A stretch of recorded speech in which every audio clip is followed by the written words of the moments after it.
Welcome to the Church of the Palms, and this is Watercolor Wednesday. My name is Kathy Futrell, and we are here today to do some poinsettia paintings. Welcome, everybody. Today, we're going to be inspired by beautiful poinsettias. This is the time of the year where subject matter kind of tends to make us think about the beauty of this season, and painting flowers, of course, is one of my favorite things to do. But I thought we'd have fun today with a little different approach to our background. But our key word, again, is working with the word dominance. So I have two little sketches. Remember, when we're talking about designing or painting, we should have a focal point. The focal point should fall in any of the four sections, which, when we divide in three equal ways, we have a cross section. And in that cross section, you find this is the best place to put your dominance or focal point. We need to be cognizant of balance and unity. And balance and unity has a sense of trying to find a sense. If this is your large dominance, then you need smaller shapes over here which help to balance. And this is called an asymmetrical design. Can y'all see this little sketch okay to understand? So this one isn't in color, but it's sketched. So here I decided I would draw the poinsettia at the top quadrant, and this is a design that I would call vertical instead of horizontal. So it can work any way. Your format is simply the way you choose to turn your paper. So I did a little experimentation, and I also wanted to be inspired by Arthur Okumura. And he is, I'm sorry, the name is cut off. He is a Japanese artist, and I found his image and thought, now, how did he make this painting? It's actually not of poinsettias, but of flowers in a very watery background. And I wanted to try this approach, not to copy the artist, but to be inspired.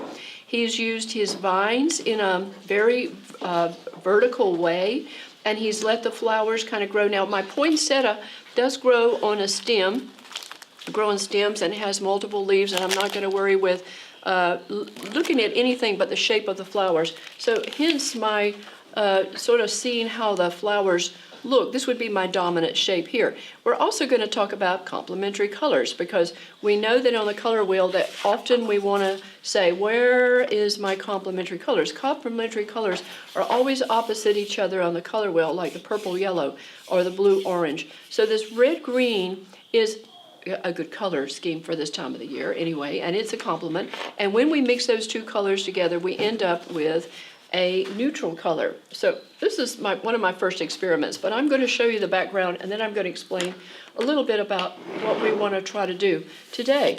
I have, usually I'm working on my Kilimanjaro or my watercolor paper like this.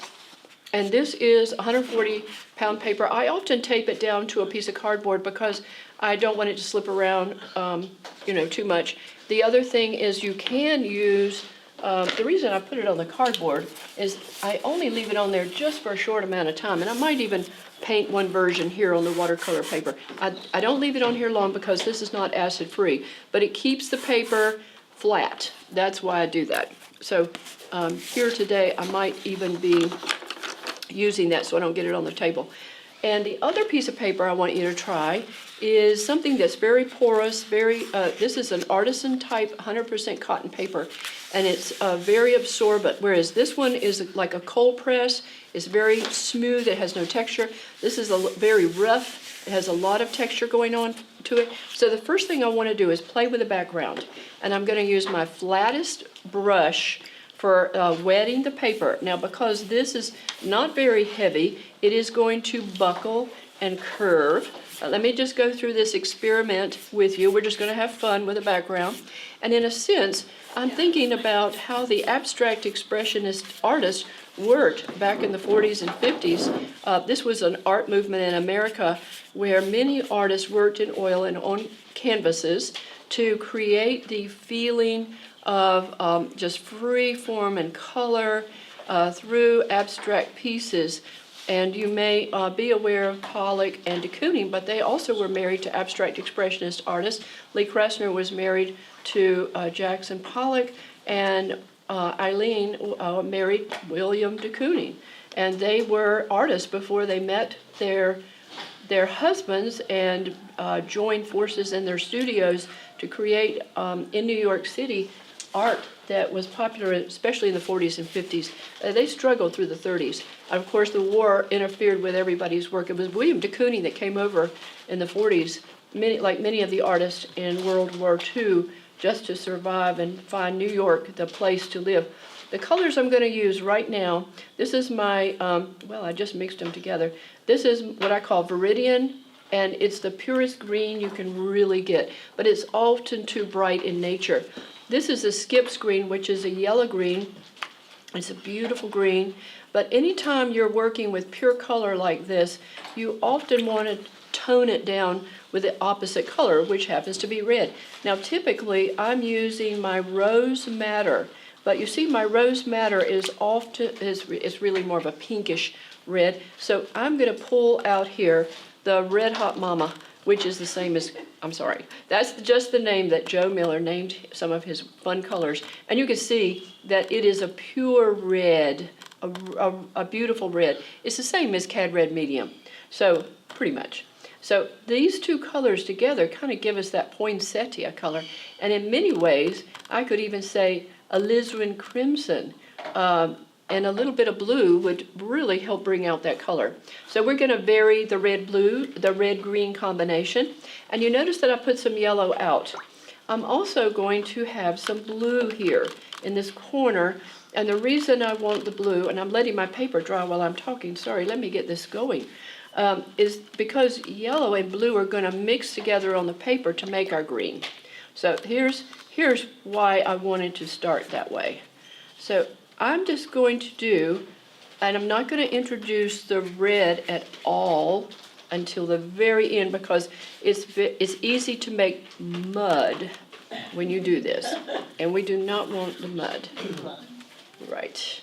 So in playing with the green and the yellow and the blue, and if I kept this really wet with the water, it was drying on me pretty darn quick. This is definitely going to waffle and go with some wrinkles and curl up on me because the paper is way too thin to be doing this.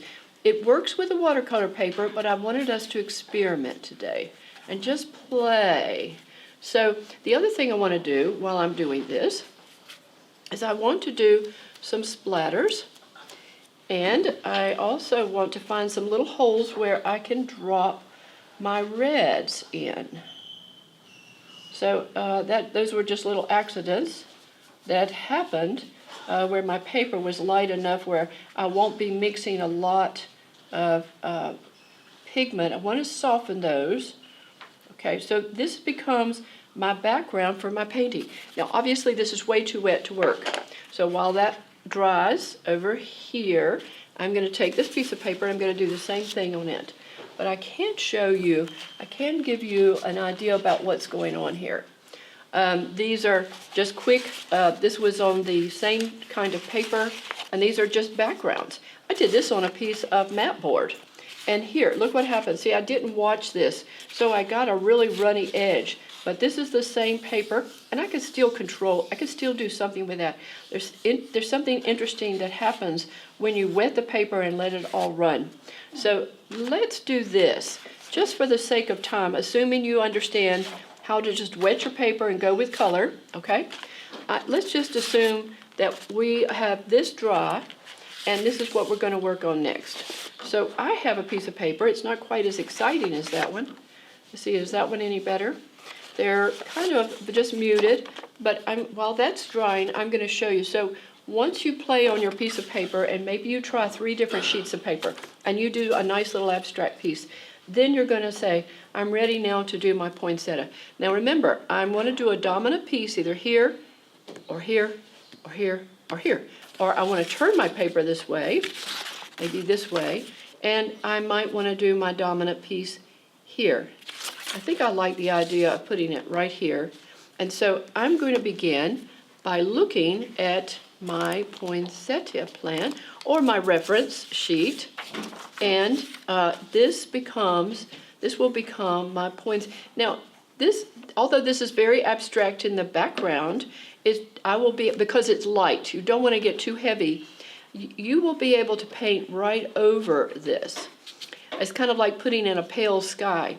Now, I was looking at my poinsettia, and I observed that there's multiple layers, so that sometimes these smaller little leafy shapes or petals that come out from the poinsettia, and sometimes there's a little baby one even, they're very irregular. I counted on one of them that I had 6 before I got to the ones behind. So let me just say I'll go with that 6. 1, 2, 3, 4, 5, 6. 1, 2, 3, 1, 2, 3. Okay, yes.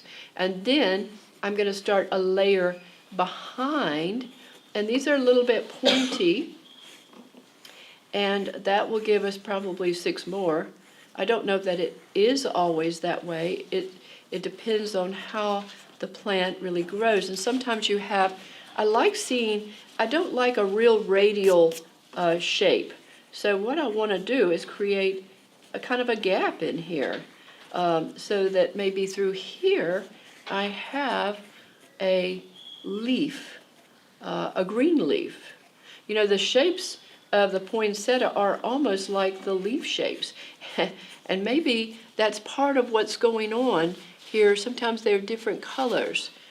I like to touch the sides when I'm drawing the flowers. Now remember, I've got to remind myself each time I start doing something like this that my objective here is not to be so tight with my drawing, and also to be more impressionistic.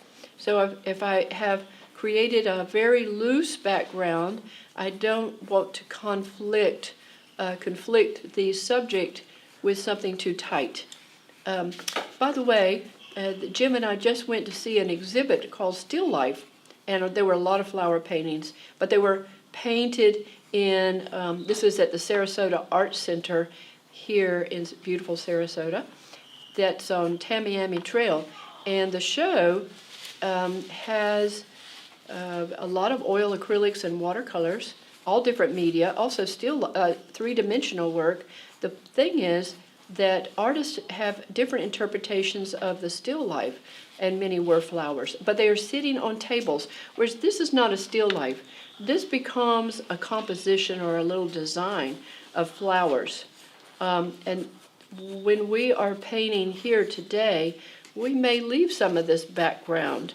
As the artist here, the Japanese painter, decided to leave his background real loose and watery. Now, I may draw a few more flowers, but let's talk about how do we want to paint these in kind of an impressionistic way.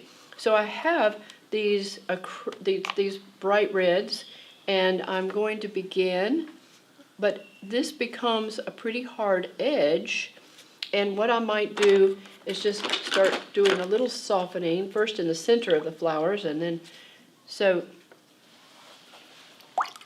it looks like I had some other color there. Let me pick up a little more pink and bring those in. So my flower begins to take a life of its own. I want to be able to give the impression of different levels of the plant, though, because there will be some on top and some underneath. And sometimes that means you have to let a bit of it dry or move around with your painting of the poinsettia. And I'm just going to do some more outlining, and then It doesn't re-wet your background. It's dry enough, and if you painted it while it was wet, now if I scrub, yes, it will come up. But typically you can, this is a glaze idea, that you can paint right on top, and as long as your pigment is strong, it is going to cover. I'm going a little stronger, and I'm going to add a little bit too, because I do want some darks and lights in that. As long as your paper is dry. Now that's the trick today. That's why you're going to paint several pieces of background, and then you're going to have to walk around and talk to everybody, and then you can come back to your paper. Sorry, but that is the nature of watercolor. When you do layers and you need them to dry, you do have to let it dry. So especially when you work wet like this. So this was done this morning and it's plenty dry. The paper I have here is going to be damp for probably 15 minutes, especially if you just saturate it like I did twice because I was talking.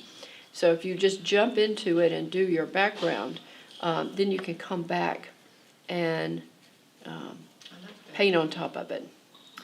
All right, so this is a little different way than the way I typically work, but I just was impressed with this painter. And I would probably keep going with the page and do multiple poinsettias, keeping in mind that I am doing some observing, but I'm creating, gosh, I've hardly even looked at this lovely plant. It did inspire me to do the shape, to get the shapes of the leaves. So I do want you to see what's here. I do want you to always reference your subject so you know that you are accurate. And then from there you can be creative. And that's all we want to try today, is to be somewhat creative. I'm going to finish this little poinsettia and do a few leaves, and then we're going to jump into painting, sketching, doing the washes in the background, a little abstract expressionist, and then we're going to do, now as painters of the Impressionist, I'll be honest, this would require dabbing and adding more paint to the flower as we go along. And even when I look at this one, I know that there was a lot of, and it could have even been stained inks that were used in this painting, that I can tell that he more than likely went over a lot of his flowers more than once, not just a quick version as we have right here.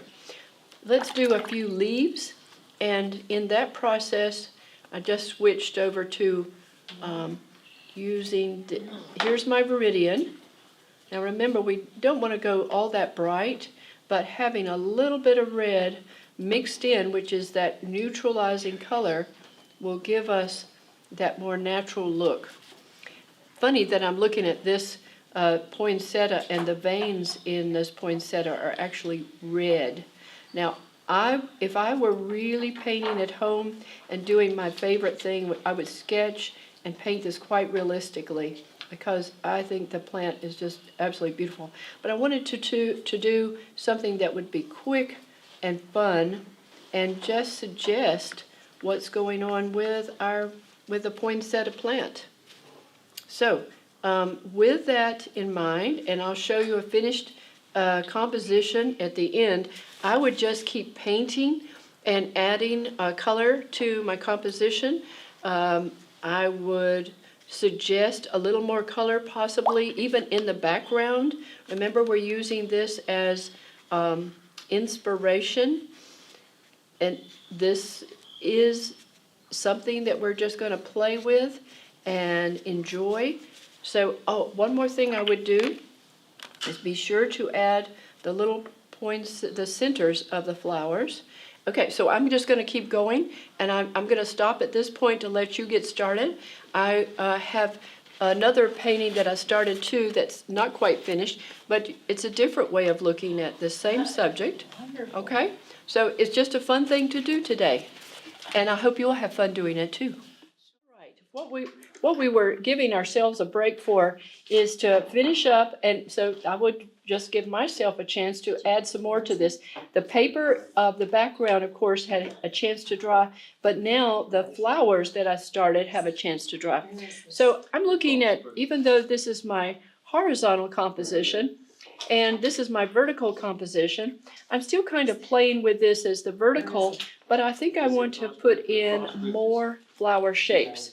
So even with a brush, I can do that. I'm still working with the cad red, which we call Red Hot Mama, and we're going to enhance some of these just by adding a few more and going on top of what I've already done, using the tip of my brush to help accentuate. Remember, this is a kind of an impressionistic approach to painting the poinsettia, and the brush work can add texture and a little bit of line quality.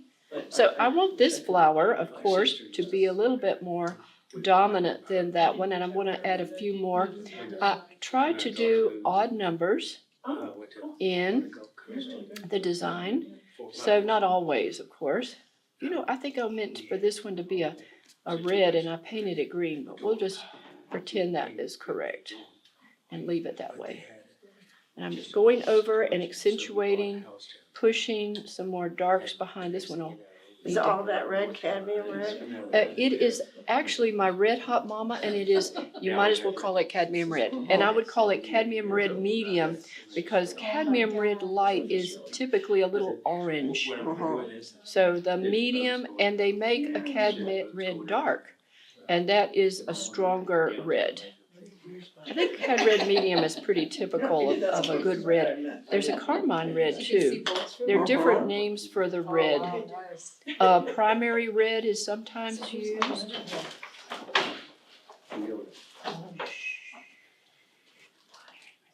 So I'm still painting and showing you how you might complement the painting. You know, I'm thinking right now if I were doing acrylic, and sometimes I work in acrylic, and Donna, don't we love acrylic paint?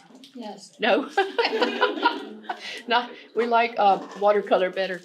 I actually like to work in acrylic because it allows me to build my paint up. Right. And also in my mistakes, I could just paint right over it. And I can correct or recompose. There's a little bit. Now, I like this flower so much better now for the second layer that I've been able to add after it dried. And I think I'll work a little bit with my green before I go on to do more with the rest of the composition. And I was observing that, and maybe this is a good place to integrate a little bit of blue, something that's going behind here. Yes, I like that. So the blue-green is just another color for green. The green can be so many different greens. I think we've talked a little bit about all the different variations of green. As a matter of fact, here, from another opportunity, we were playing with the greens that you can make. And the more you add with blues or purples or reds or browns, burnt sienna, the duller you can make the green. Whereas the green that's pure green, such as this Viridian, the Viridian right out of the tube, is really bright. Of course, I might have had a little bit of blue in my brush, but the point is there's so many greens, and the variations in nature of green, the variety. And when you're painting, you don't want your painting to feel flat. You want to change your greens. So I'm thinking impressionistically, and I'm thinking about the texture of these leaves, and I'm also giving some impression of more leaves coming through here. I want to make them a little bit fuller, and perhaps I'm thinking of some stems that can grow through the design.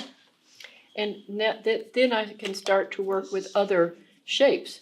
The beginning of the flower really starts with these little centers. So let's think of a possibility of composing some more poinsettias that fill this space. Oh, I see. And so you could begin with that little center of the flower, and then just begin with the shapes of the leaves around them.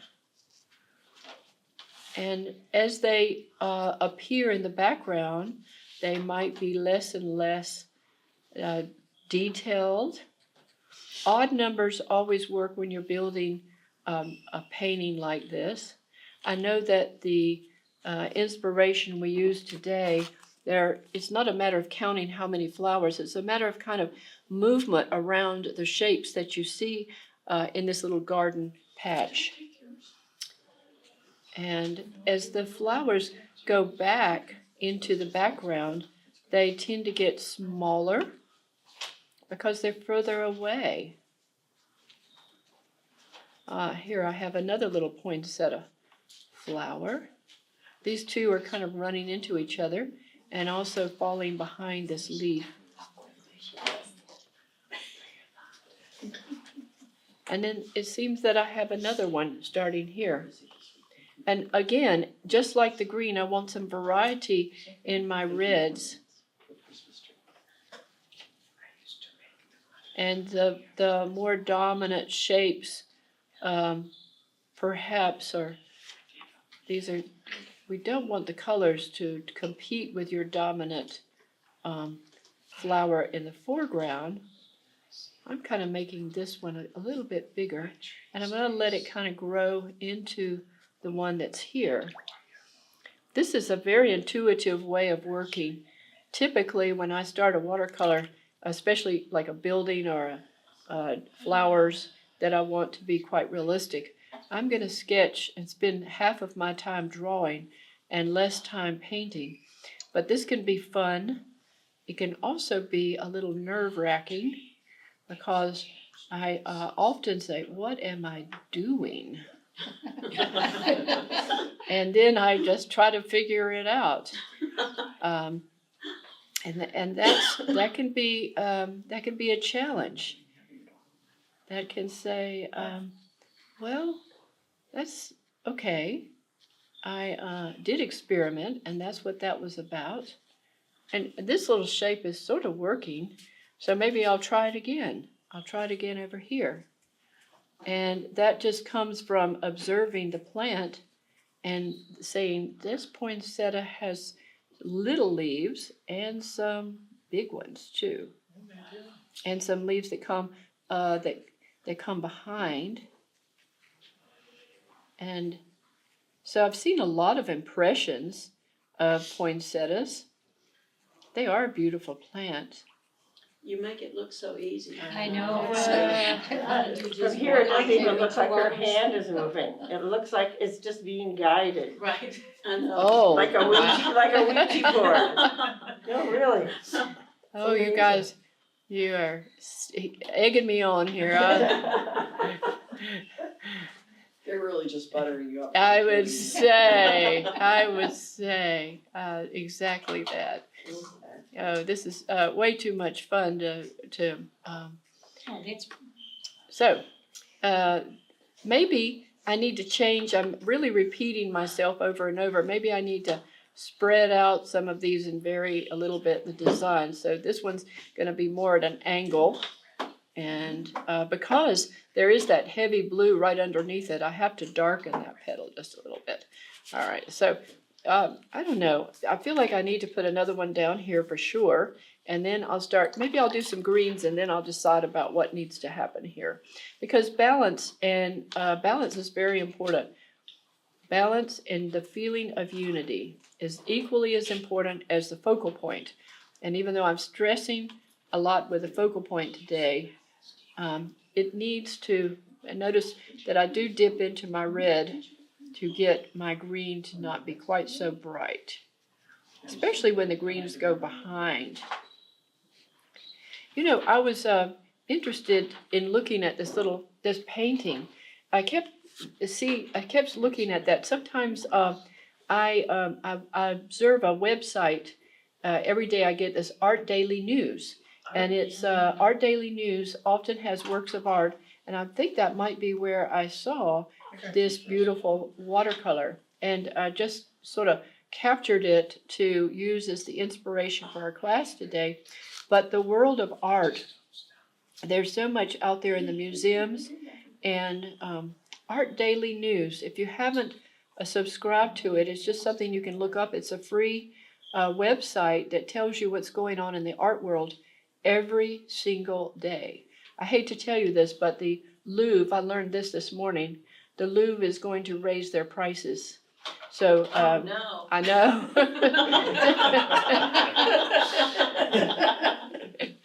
And so that's kind of a tragedy for me too. I was thinking of going back to Paris. Well, I tell you, it's the Metropolitan Museum in New York. Jim and I used to go, and I took students all the time when I taught at the college. And the students, bless their hearts, you know, they could barely get that airplane ticket. We raised money with the art club, and we'd help the college help them out. And we booked the flights, the cheapest airfare we could possibly get. We were all sitting on top of each other just about in those planes. And when we got to New York, we shared the cabs and we stayed in Radio City Apartments, which now I regret telling everybody about the Radio City Apartments because now you can't get a room there.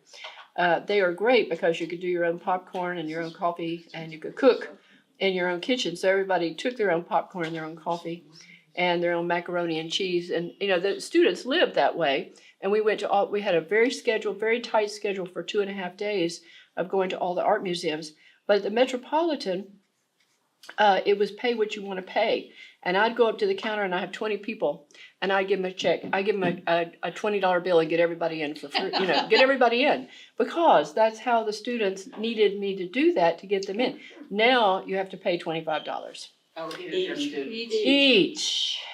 So, but you know, I want to support the museums. I absolutely do. And I believe that the museums are protecting the really valuable works of art in our world today. And I hope that that can continue forever. Amen. Yes. If it weren't for the museums protecting the works of art, now I know there are works of art that are in vaults that will never be seen by human beings. And I think that's very selfish. But I do know that I love going to the Ringling. I was there yesterday. If you haven't been lately, go to your own museum, you know, wherever you live.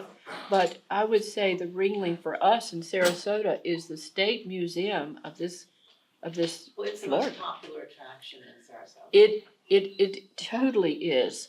And they do have a Monday free, which is really great, so that those people who can't afford to pay that $25 or $35 now, whatever it is. I'm a member, so I don't even think about how much it costs to get in. They raised their prices. They did, and they also charge, I think, now for going into the Catazon. But Monday's free at the art Monday. museum. But not at the Conazon. No, only the art Oh, museum. right. Now, not all museums provide that free status on Mondays, but there are some options for free admission. Well, there's also reciprocal. 'Cause Yes. we join family, and when our grandkids come into town on the 28th, they go down and go, well, we're members here, and they love it. But you know that they can go to the Manatee Historical, and they can go to Moat, and they can go to, what's the one down near Philippi Creek where you keep going at the historical? Spanish Point? Yeah. Spanish Point. All that's free to them. Yeah, there'll still be. Which museum do they belong to that makes it? Any of those you join, you're. Right, Selby Join one Gardens, and and then if you can go to you all belong to Selby Gardens, you can go to all those other ones for free. Yeah, it's called reciprocal, right? Yeah, it's really nice. If you're a member of Ring. Yeah, if you're Ringling or, I don't know if it's right. Reciprocal is a different level of membership for any museum. For instance, you can just be a duo membership for you and your spouse, or you can do an individual membership. I don't mind talking about the museums because as I said, it's very important that, yes, I'm going to just stop anyway, but I have a little more to do, and I hope you enjoy yourself.